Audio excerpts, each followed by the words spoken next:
Bonjour, Agnès Ziahi, directrice générale du Centre culturel Georges Vanier. Je siège également sur le conseil d'administration de Culture Montréal, sociologue et politologue. Aujourd'hui, nous allons aborder donc la question de la discrimination et le racisme systémique dans le domaine des arts. Alors, la question de la discrimination dans le domaine des arts, évidemment, c'est une question d'actualité. Malheureusement, cette discrimination, ce qu'on appelle en fait le racisme systémique, font bien évidemment partie de la réalité sociale. Ça existe bel et bien en 2022 à Montréal et au Québec. Ce qu'on se rend compte, c'est que les artistes qui viennent d'ailleurs parviennent quand même, et tout de même, dans le contexte qu'on connaît, à se frayer en fait un chemin évidemment assez long et pas toujours tranquille d'ailleurs. On se rend compte qu'une des grandes difficultés que ces artistes vont rencontrer quand ils viennent d'ailleurs, c'est tout ce système de subvention dans lequel ils doivent évidemment baigner. Ce système de subvention qui est mis d'ailleurs à la disposition des artistes, aussi bien au niveau provincial qu'au niveau fédéral.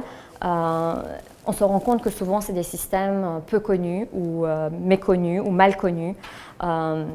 Ce que souvent les artistes avec qui j'ai pu travailler, on s'est rendu compte que ces artistes sentaient parfois évidemment le sentiment de rejet.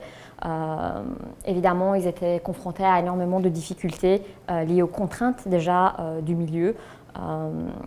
Évidemment, c'est aussi un milieu où les budgets, on se rend compte qu'ils diminuent de plus en plus. Souvent, les budgets pour la culture et l'art sont coupés. Par contre, les demandes, elles, augmentent. Donc évidemment, ça crée déjà une division entre ceux qui parviennent en fait à jouer avec ce système de subvention et ceux en fait qui restent sur le côté parce que justement ils ont moins d'expérience à ce niveau-là. Alors évidemment, dans le milieu des arts et au niveau de nos institutions culturelles, des efforts ont été faits. Évidemment, si on regarde aujourd'hui des critères de sélection dans ces grands dossiers de subvention, il y a des catégories comme par exemple diversité, inclusion, représentativité qui sont évidemment mis en avant. On a l'impression, en tout cas de mon point de vue, j'ai l'impression qu'il y a eu des tentatives, en tout cas dans notre milieu, au niveau de nos institutions, d'apporter des solutions que je considère parfois avortées, parfois maladroites. Malheureusement, ce genre de concept, par exemple, si on parle de la diversité culturelle, c'est un terme qui peut poser problème pour certains artistes. Certains artistes ne vont pas se reconnaître dans cette manière de se définir. Et de facto, les réponses qui sont apportées par nos systèmes, nos institutions culturelles, vont de facto créer des catégories, des catégorisations entre le nous et le eux. Donc déjà, une ligne de démarcation est tracée. Et ce qu'on se rend compte, c'est que ces artistes, dans différentes disciplines confondues, ne veulent pas stagner dans une catégorie, ne veulent pas se limiter et ne veulent pas forcément porter cette étiquette de l'autre. Ils veulent ni non plus être des exotiques. On entend souvent ce terme d'ailleurs, ah mais c'est exotique, la diversité culturelle. Évidemment, la conséquence de ce type de catégorisation et ce type de terme va reproduire à son tour des clichés, des stéréotypes et des divisions. On peut aussi prendre des cas de figure où par exemple un artiste immigrant vient à Montréal ou travaille à partir de Montréal depuis quelques années ou en tout cas vient d'arriver ou en tout cas si on regarde le catégorie des nouveaux arrivants et on va lui demander une expérience canadienne. Et souvent, les artistes qui vont postuler, par exemple, à des subventions pour des projets artistiques et culturels doivent aussi démontrer, ou en tout cas peuvent avoir plus de chances d'obtenir une demande de subvention s'il y a un historique en fait, de subvention qui a été fait.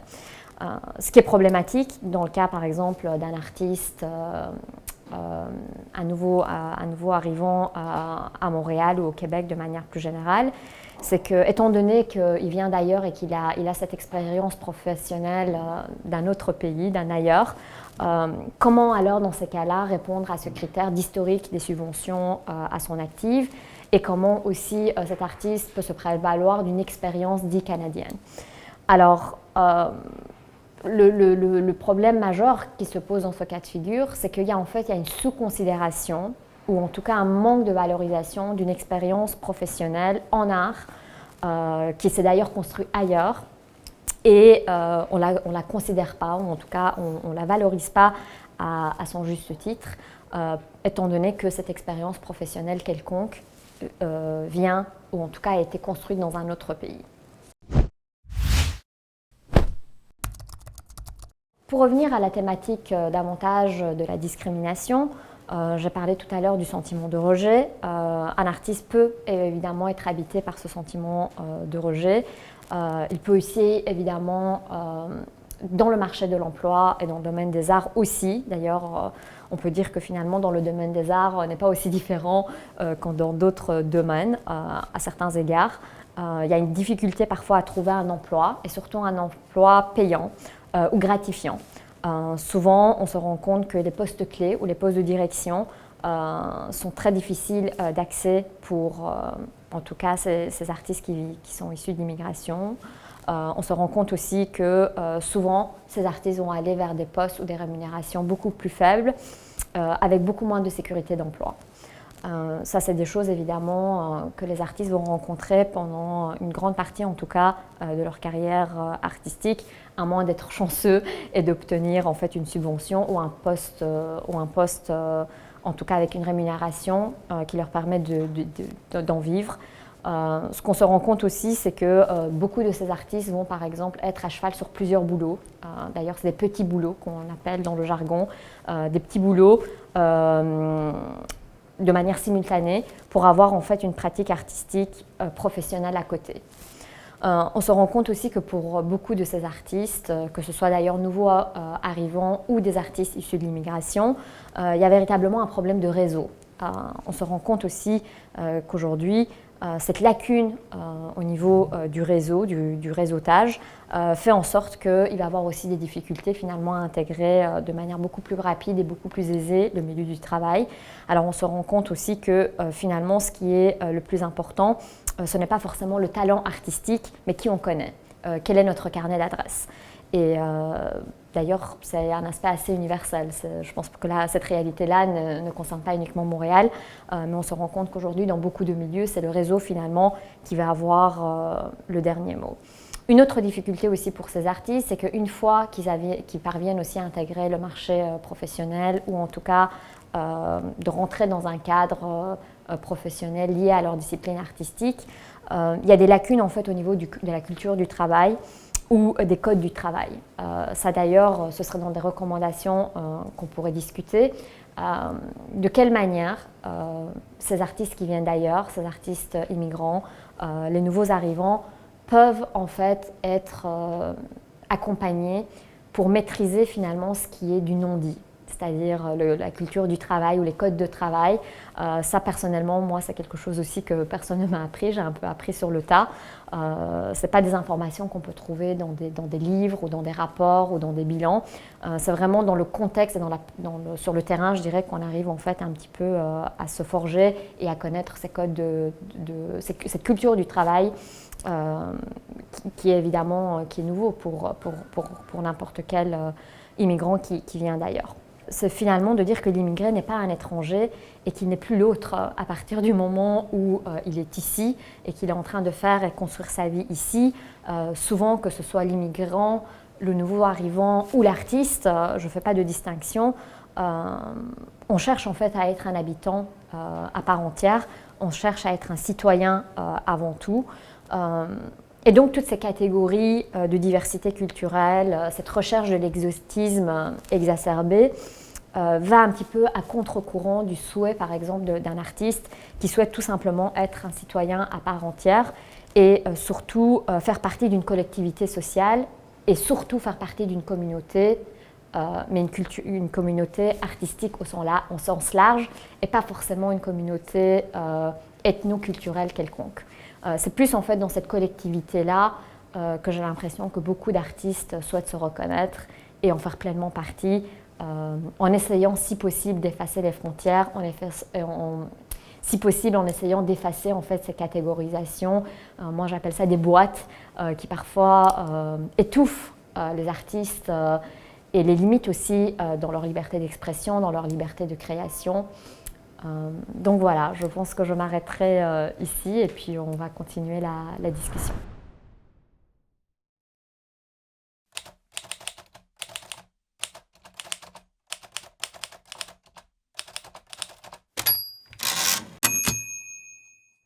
Nous allons avoir une discussion avec un artiste nommé Ivan.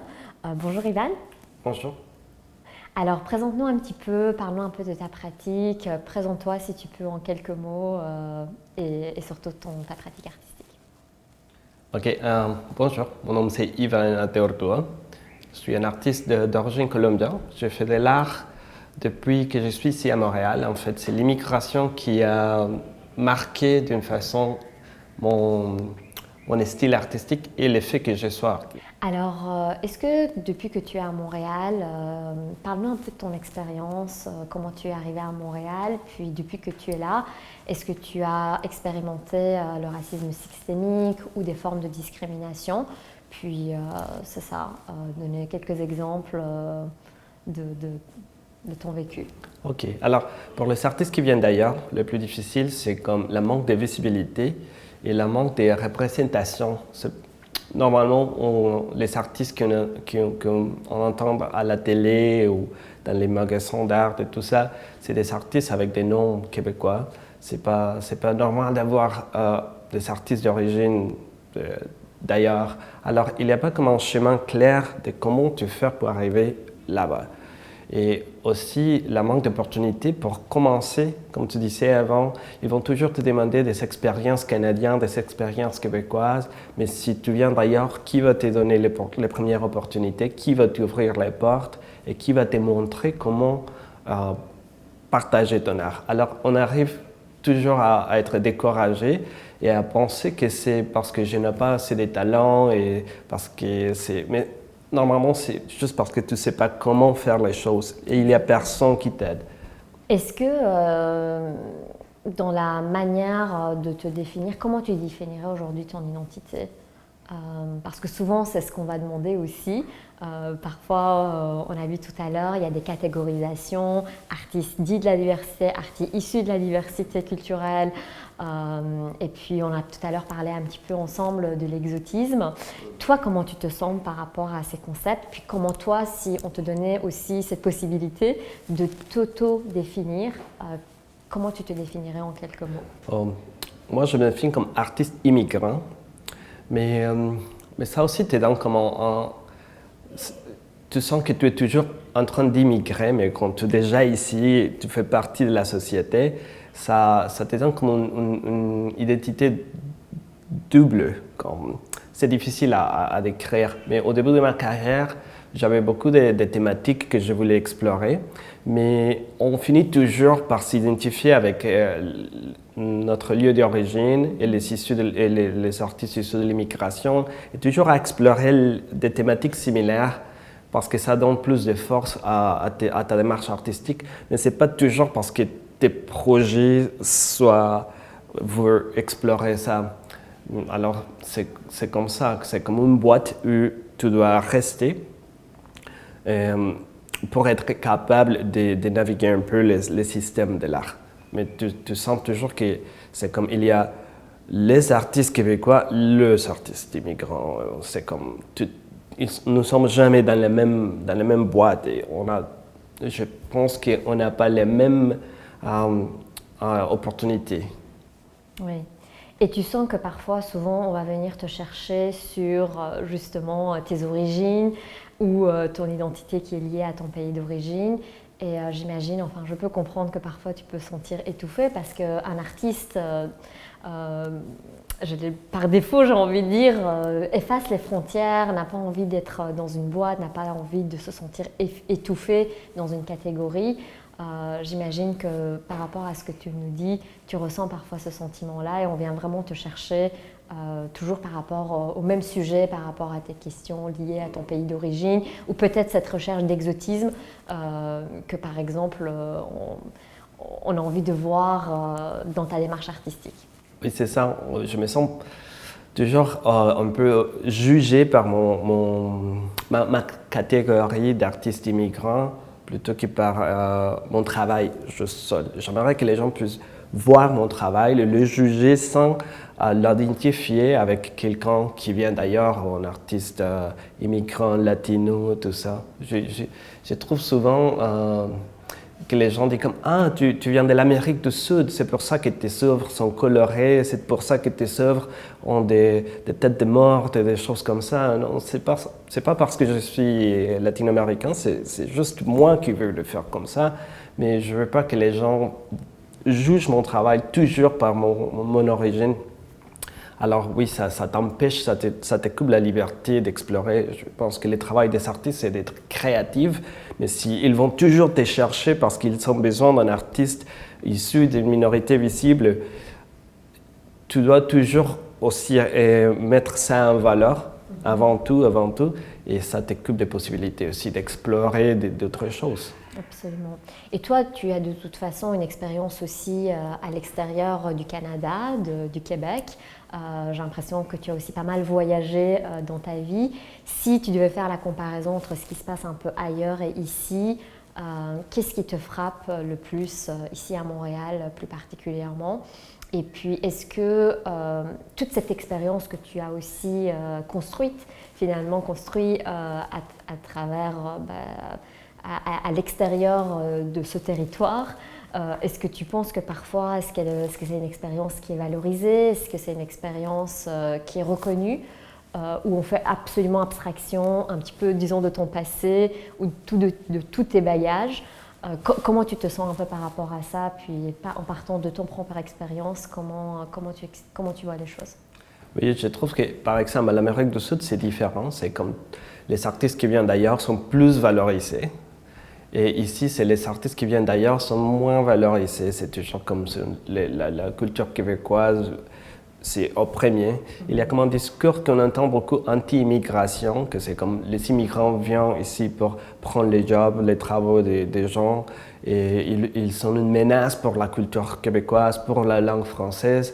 Alors ça termine par affecter ton estime de soi et la manière dont tu montres tes travail.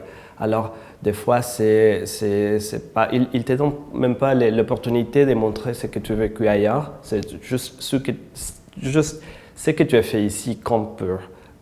Expérience canadienne, expérience québécoise. Alors, c'est comme partir à zéro. Et ça finit aussi par couper ton imagination, je veux dire, parce qu'il faut que tu toujours trouves des façons d'être ou toutes tes démarches, de la exprimer d'une façon qui ça sert au système. Comme ils vont un artiste issu de l'immigration, alors il faut que tu te montres comme un artiste vraiment immigrant. Il faut que tu rentres dans la case. Il faut que tu coches la case. Exactement. J'ai vu pas mal de gens qui même, ils essayent d'avoir un accent plus fort, des choses comme ça, parce que c'est l'exotisme que parlait. Alors c'est comme, moi je veux un artiste latino, mais qui parle bien le français, qui parle avec accent, parce que ça je le trouve un peu ridicule. Oui, c'est les clichés, en fait c'est une manière de nourrir les clichés, les stéréotypes qu'on a les uns des autres.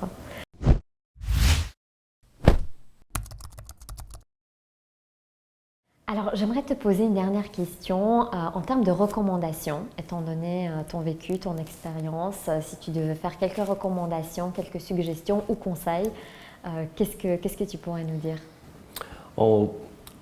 Surtout de ne pas être découragé. C'est toujours difficile pour tout le monde et surtout les demandes de subventions sont difficiles à avoir, surtout si ta langue maternelle n'est pas le français et l'anglais. Il faut toujours trouver de l'aide. Il y a des gens ou des organismes qui vont t'aider. Mais il faut aussi faire attention parce que quand on reçoit de l'aide, les gens vont toujours un peu changer tes idées, couper et transformer. Il ne faut pas perdre la liberté et toujours être comme... garder l'essence, garder tes idées toujours. Pas les changer juste pour que ça soit accepté, certains subventionnent et tout ça. Et aussi de ne pas rester dans les boîtes comme stéréotypes. Il faut sortir parce que les rôles des artistes, c'est de nous exprimer comme on veut, d'être créatifs. Alors si on reste dans les boîtes, toujours artistes issus de l'immigration, artistes latinos, artistes quelque chose, ça ne va pas marcher. Ce n'est pas le rôle des artistes de continuer ces stéréotypes. Il faut bouger de là, de ça et chercher de l'aide, mais pas risquer l'identité d'artiste qu'on a. C'est ça, en respectant son intégrité, en respectant qui on est finalement, parce que souvent le jeu de subvention, c'est ça aussi. On va venir, on veut que ça rentre dans un moule, on veut que ça rentre dans des critères bien déterminés. Et on termine par dire ce qu'il veut entendre, pas ce qu'on veut dire. Et je trouve que c'est... Si tu avais la possibilité de parler avec quelques institutions, nos institutions culturelles, les personnes qui sont sur des jurys, des personnes qui écrivent finalement ce type de subvention, qu'est-ce que tu pourrais leur recommander ou leur suggérer? C'est pas juste de nous demander à tout le monde les mêmes choses. Je veux dire, si ta langue maternelle, c'est pas le français, et si ils demandent un document impeccable, ils vont juger juste ça et pas tes talents ou tes travaux. C'est pas juste. C'est pas juste. Je pense que pour les artistes issus de l'immigration, on devrait avoir au moins plus de flexibilité et ne pas être jugé juste pour la partie du document, la partie que s'il y a une erreur de quelque chose, ça va pas marcher. C'est pas l'idée de l'art. L'idée de l'art, c'est plus que ça. Alors si par une erreur bureaucratique, tu vas être toujours refusé, ça va finir par te décourager et penser que tu pas les talents, mais en fait, c'est juste que tu n'as pas été capable de comprendre comment faire certaines choses dans les demandes de subvention. Alors, je demanderais ça, plus de flexibilité, plus d'aide à trouver la façon d'y arriver. D'accompagnement, de soutien et de compréhension, absolument. Est-ce qu'il y avait d'autres choses que tu voulais ajouter? Non, c'est tout. Merci. Merci, c'était un plaisir de te rencontrer. Merci à toi, à bientôt. Bye.